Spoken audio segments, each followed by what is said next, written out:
Hey everyone, welcome back to channel. दोस्तों, क्या आपको पता था कि गोल्ड रिसेंटली डोमेस्टिक और ग्लोबल मार्केट्स दोनों में ही एक ऑल टाइम हाई पे पहुंच गया।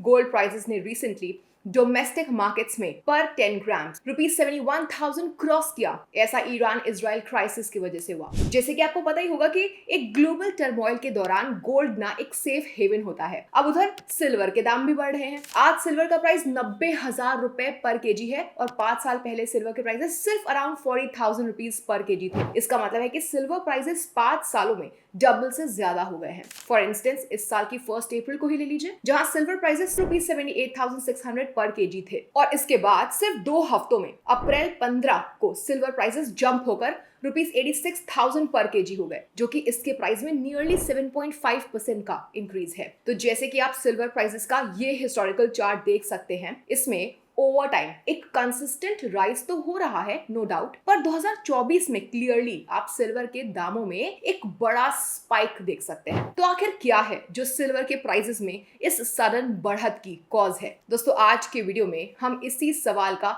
जवाब ढूंढने वाले हैं। आप वीडियो को एंड तक जरूर देखिएगा, जिससे कि आप उन फैक्टर्स को समझ पाएं जो कि सिल्वर की डिमांड को फ्यूल कर रहे हैं। और चलिए एक्सप्लोर करते हैं कि कौन से वो अलग अलग इन्वेस्टमेंट ऑप्शंस हैं इस प्रेशियस एसेट को होल्ड करने के। लेकिन इसके पहले कि हम वीडियो में डाइव इन करें, मेक श्योर करिए कि आप उस लाइक बटन को जरूर हिट कर दीजिए, वीडियो को शेयर करिए और ऐसे ही इंसाइटफुल कंटेंट के लिए हमारे चैनल को सब्सक्राइब भी कर लीजिए। ध्यान रखें कि ये वीडियो सिर्फ एजुकेशनल पर्पसेस के लिए ही है, ना कि हमारी तरफ से कोई फाइनेंशियल एडवाइस।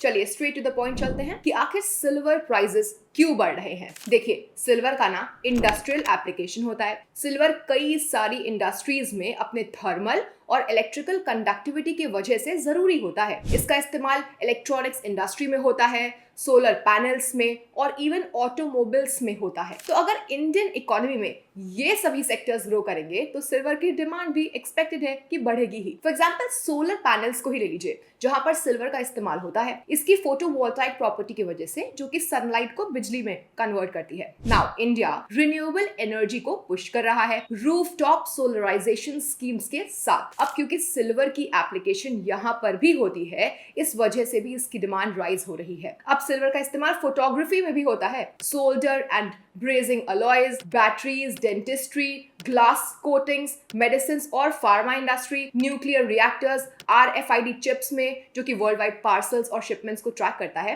देन सेमीकंडक्टर्स में, टच स्क्रीन्स में, वाटर प्योरिफिकेशन और इवन वुड प्रिजर्वेटिव्स में भी। सिल्वर की डिमांड 5G टेक्नोलॉजी के यूसेज की वजह से भी आ रही है। साथ ही इलेक्ट्रिक व्हीकल्स में अलग अलग जगह यूज और रिन्यूएबल एनर्जी में यूज होने के वजह से भी। अब जब बात ग्लोबल फैक्टर्स की आती है ना, रिन्यूएबल एनर्जी की तरफ एक पुश है, जिसने नवंबर 2021 में क्लाइमेट चेंज COP26 के बाद एक मोमेंटम हासिल किया है और अनाउंस हुआ है कि 2070 ईयर तक इसका टारगेट है नेट जीरो एमिशंस हासिल करने का। इसलिए सोलर पावर अडॉप्शन में एक राइज हो रहा है और इसी वजह से सिल्वर की डिमांड में भी। जी हाँ, सिल्वर इंस्टीट्यूट ने फाइंड किया है कि 2022 से 2023 में सोलर पैनल्स में सिल्वर का यूज 64% से बढ़ गया है और ये ट्रेंड बढ़ता ही रहेगा। इंटरनेशनल एनर्जी एजेंसी ने रिपोर्ट किया है कि 2028 तक solar PV photovoltaic technologies global electrical capacity का अबाउट 13% मेकअप करेंगी, जो कि अभी के अराउंड 6% से ज्यादा है। आइए इस स्टैटिस्टिक्स पर नजर डाल लेते हैं। फोरकास्टेड है कि सिल्वर मार्केट 2024 में एक टोटल डेफिसिट में रहेगा, जिसका मतलब है टोटल सप्लाई लेस डिमांड में एक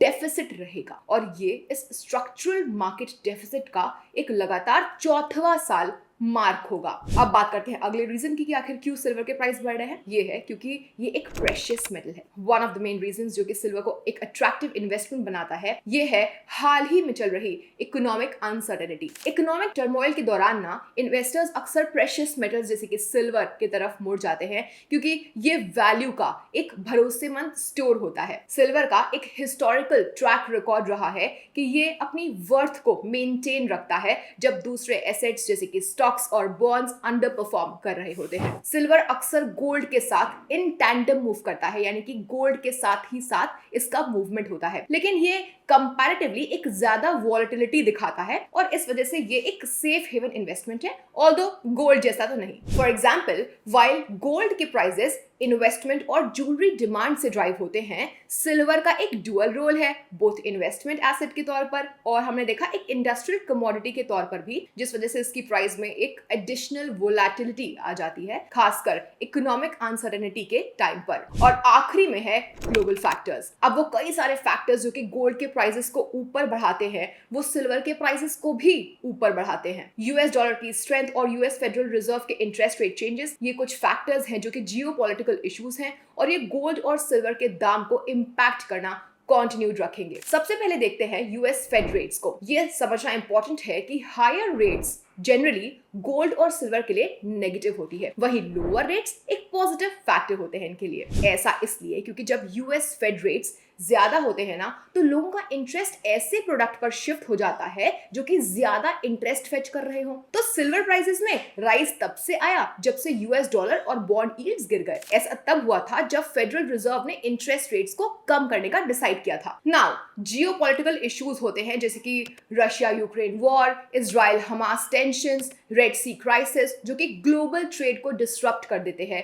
और हाल ही में हुए ईरान इजराइल टेंशंस जो कि सिल्वर प्राइसेस को एक हायर साइड पर रख रहे हैं। और फिर है चाइनीज इकोनॉमिक रिकवरी, जिसकी वजह से सिल्वर की डिमांड में एक 44% का इंक्रीज हुआ है इंडस्ट्रियल यूज के लिए। यहाँ पे photovoltaic PV production global level पर सोलर पैनल शिपमेंट्स का 90% से ज्यादा है। तो दोस्तों अब हम चलते हैं अपने अगले सवाल पे कि आखिर हम सिल्वर में इन्वेस्ट कैसे कर सकते हैं। दोस्तों आप फिजिकल सिल्वर में इन्वेस्ट कर सकते हो सिल्वर कॉइन्स और सिल्वर बार्स की मदद से। जहां फिजिकल सिल्वर ओन करना एक ऑप्शन है, ऑल्टरनेटिव वेज भी होते हैं सिल्वर में इन्वेस्ट करने के, जिसमें आपको इसे फिजिकली होल्ड करने की जरूरत नहीं पड़ती है। एक ऑप्शन है पेपर सिल्वर, जिसमें शामिल है डिजिटल सिल्वर इन्वेस्टमेंट्स। प्लेटफॉर्म्स जैसे कि नेशनल स्पॉट एक्सचेंज ने इन्वेस्टर्स को सिल्वर को डीमैट अकाउंट में खरीदना और होल्ड करना अलाउ किया है, जैसे कि स्टॉक्स होल्ड किए जाते हैं। दूसरा तरीका है कमोडिटी फ्यूचर्स ट्रेडिंग। एक्सचेंजेस जैसे कि multi commodity exchange of India MCX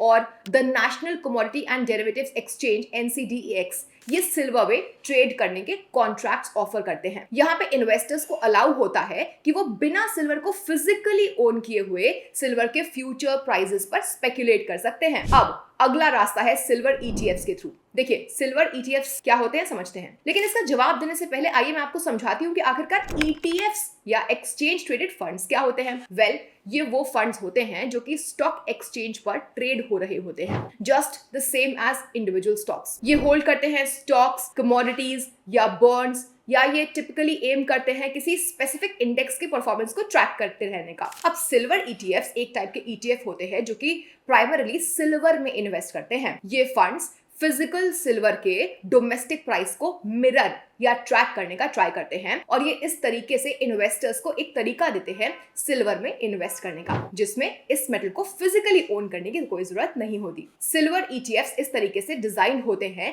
कि ये सिल्वर के करंट मार्केट प्राइस को फॉलो करते हैं। जैसे जैसे सिल्वर के प्राइस ऊपर या नीचे जाते हैं, इसी तरीके से इन ETFs का नेट एसेट वैल्यू भी ऊपर और नीचे जाता है। सिल्वर ETFs अपने एसेट्स का मिनिमम 95% फिजिकल सिल्वर की तरफ एलोकेट करते हैं और up to 5% cash and cash equivalents के फॉर्म में। और सिल्वर ETFs का ये 95% फिजिकल सिल्वर हो सकता है या फिर सिल्वर रिलेटेड इंस्ट्रूमेंट्स। वेल, अब जब बात आती है फिजिकल सिल्वर की ना, तो इंडिया में सिल्वर ETFs के लिए सिर्फ 99.9% की प्योरिटी वाला 30 kg bar he security and exchange board of India allow करता है, और ये London Boolean market association LBMA good delivery standards को मीट करता है। तो ये इंश्योर करता है कि इन ETFs को बैक करने के लिए जो सिल्वर है वो बहुत ही हाई क्वालिटी का है। इसके अलावा सेबी सिल्वर ETFs को exchange traded commodity derivatives ETCDs में भी इन्वेस्ट करने का परमिशन देता है, जिनमें सिल्वर एक अंडरलाइन एसेट के तौर पे मौजूद हो। हालांकि इन ETFs द्वारा सिल्वर ETCDs में इन्वेस्टमेंट जनरली लिमिटेड होता है फंड के NAV के मैक्स 10% तक। नाउ आप सिल्वर ETFs को खरीद सकते हैं अपने डीमैट और ट्रेडिंग अकाउंट के थ्रू, अपने बैंक के साथ या स्टॉक ब्रोकर के साथ, क्योंकि ETFs स्टॉक एक्सचेंज पर ट्रेड होते हैं। अब आप स्क्रीन पे कुछ सिल्वर ETFs देख सकते हैं, जैसे कि ICICI prudential silver ETF, Kotak silver ETF and so on. और उनके 1 ईयर रिटर्न देख सकते हैं। चलिए अब आगे बढ़ते हैं और अब मैं आपको इंट्रोड्यूस करती हूँ सिल्वर में इन्वेस्ट करने का एक दूसरा ऑप्शन, जो कि है सिल्वर म्यूचुअल फंड्स। तो आइए समझते हैं कि आखिर सिल्वर म्यूचुअल फंड्स क्या होते हैं। वेल, सिल्वर म्यूचुअल फंड्स, जिन्हें सिल्वर फंड्स भी कहा जाता है, ये मेनली सिल्वर ETFs में इन्वेस्ट करते हैं। Silver mutual funds silver ETFs scheme के यूनिट्स की वैल्यू को ट्रैक करते हैं, जो कि इन टर्न फिजिकल सिल्वर की वैल्यू को रिफ्लेक्ट करता है। सिल्वर फंड्स के जो रिटर्न्स होते हैं वो डिपेंड करते हैं उसके अंडरलाइंग एसेट्स पर, यानी कि फिजिकल सिल्वर के परफॉर्मेंस पर। सिल्वर ETF के यूनिट्स के NAV में चेंजेस सिल्वर के फंड के रिटर्न्स को इफेक्ट करते हैं। सिल्वर म्यूचुअल फंड्स में इन्वेस्ट करके आप फिजिकल सिल्वर में एक्सपोजर ही हासिल कर सकते हो, और साथ ही कोई जरूरत भी नहीं है कि आप इंडिविजुअल सिल्वर एसेट्स को डायरेक्टली परचेज करें या फिर मैनेज करें। वेल, अब आप स्क्रीन पर कुछ सिल्वर फंड्स देख सकते हैं। तो जैसे कि आप यहाँ देख ही सकते हैं, इनमें से ज्यादातर funds ETF fund of fund हैं। तो आखिर ये ETF फंड ऑफ फंड क्या होता है दोस्तों? जैसे कि नाम ही सजेस्ट करता है,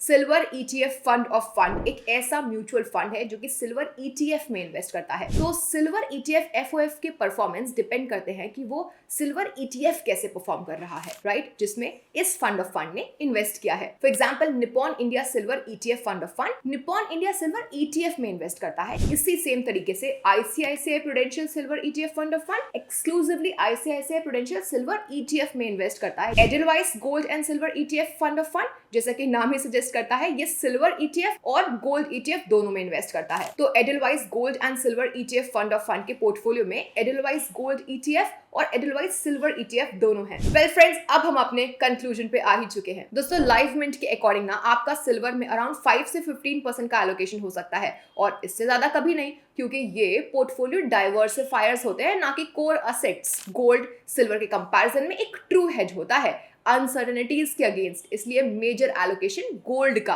होना चाहिए, ना कि सिल्वर का। रीजन ये है कि गोल्ड इकोनॉमिक स्लोडाउन्स के दौरान काफी ज्यादा बेहतर इंसुलेटेड रहता है, क्योंकि हमने देख ही लिया कि सिल्वर का इस्तेमाल तो इंडस्ट्रीज में भी होता है और ये इकोनॉमिक साइकिल से भी लिंक्ड होता है। तो इस तरह से हम अपने डिस्कशन के एंड पे आ चुके हैं। आई रियली होप कि ये वीडियो आपको बेहद इन्फॉर्मेटिव और हेल्पफुल लगी होगी। अगर हाँ, तो प्लीज इसे थम्स अप देना मत भूलिएगा, इसे अपने नेटवर्क के साथ शेयर कर दीजिए, और ऐसे ही इंसाइटफुल कंटेंट के लिए मेरे चैनल को सब्सक्राइब भी कर दीजिए। ऑल्सो, अगर आप हमारे लेटेस्ट वीडियोस के लिए नोटिफाई होना चाहते हैं तो बेल आइकन को हिट करना मत भूलिएगा। ध्यान रखें कि ये वीडियो प्योरली एजुकेशनल पर्पसेस के लिए है, और इसे हमारी तरफ से कोई भी फाइनेंशियल एडवाइस या फिर रिकमेंडेशन की तरह नहीं लेना चाहिए। Thank you for watching. मिलते हैं नेक्स्ट वीडियो में, तब तक के लिए happy investing and bye bye.